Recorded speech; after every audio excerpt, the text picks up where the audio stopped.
Okay, here we are out today. Sea of ground elder here, which mimics parsley. What we're after is wild garlic today. We're getting off this busy main road.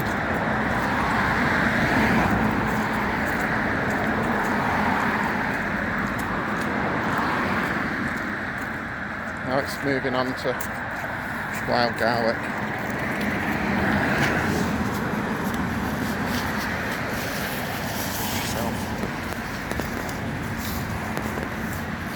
Absolute sea of it. Wild garlic. Is it? Yeah. Oh, there. Oh.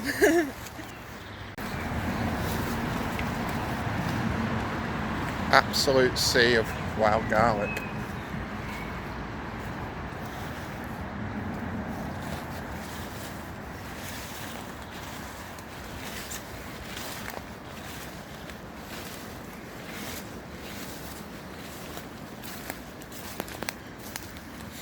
Quick walk through the woods and then we'll dig some up. Such a chore.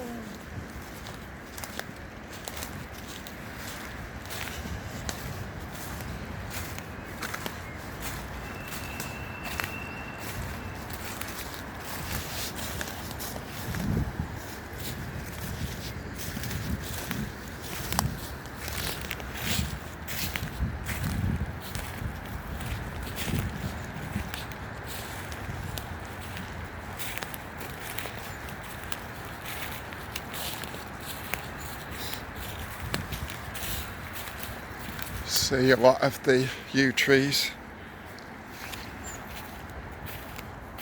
interspersed with holly. It's a very old woodland.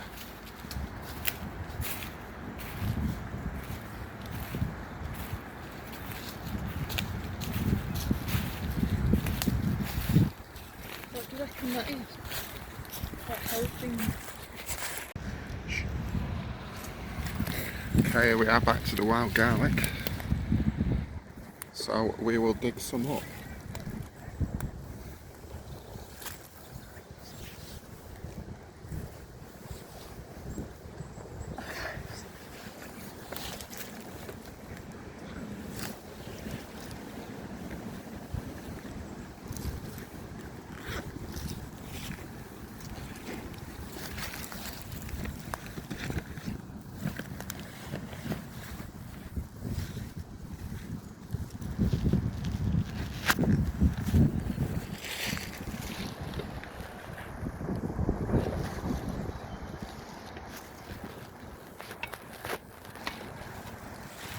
So we've got permission off the landowner here.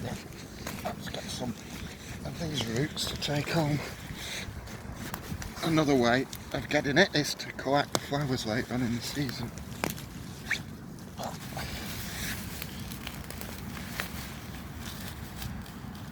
I want to grow some into my garden.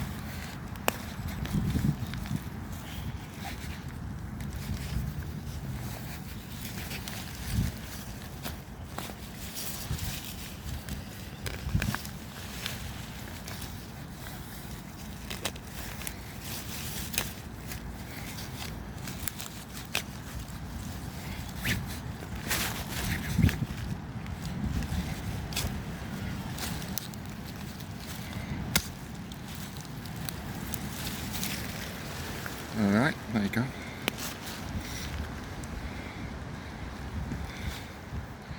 So you've just got to be careful you don't mix this up for a wood arum, lads and ladies, which is a toxic look-alike. Very easy way is to every single one until you experience crush it. Smell it, you can detect the wild garlic smell. Yeah, it comes off the leaves, it's not overpowering in cooking. But people make pezos and you can make garlic scones or scones depending how you pronounce it. We're going to take some of this, transplant it. Right, so these are the wild garlic leaves we've brought back. Just sift through them, remove any tree leaves and whatnot. Give them a quick wash, and what we're going to try and do today is something a bit different. We will lacto-ferment them. So we'll look at how that's done and make the pickle. It's basically seawater.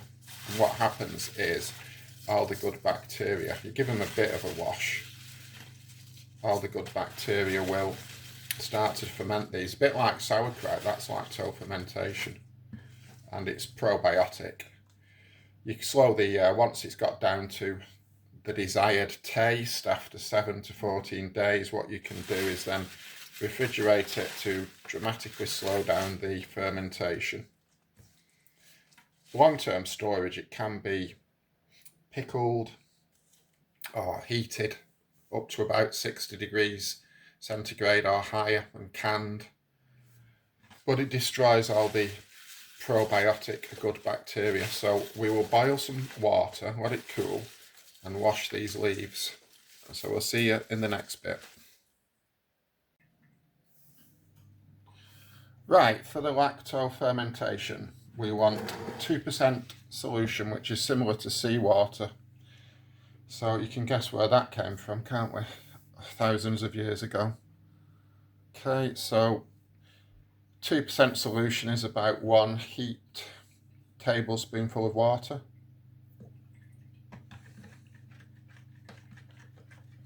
So I've boiled the water, let it cool. You must let it cool, otherwise you will kill the natural bacteria on the leaves of the wild garlic.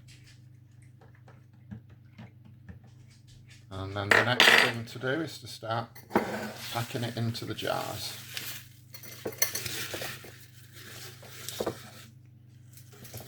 I'm leaving the stalks on because I'm not bothered about it being crunchy. It's a taste. Quite succulent. You get that lovely oniony flavour. Real garlic is far more powerful and pungent, but it's not about this. It's about wild foods.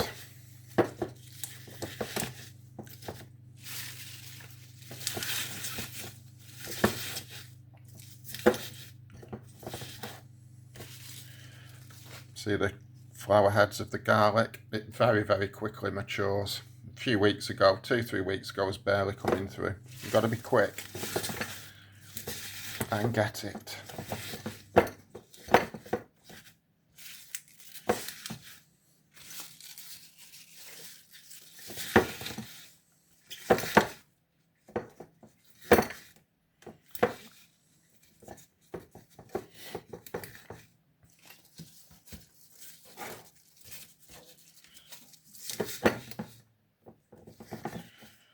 Righty-ho. I'll do some more later on. I'll pack it a bit tighter and harder. Wash my hands. And pour in your brine.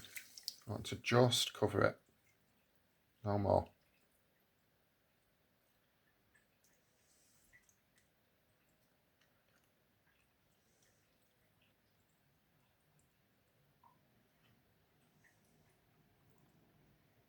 Okay.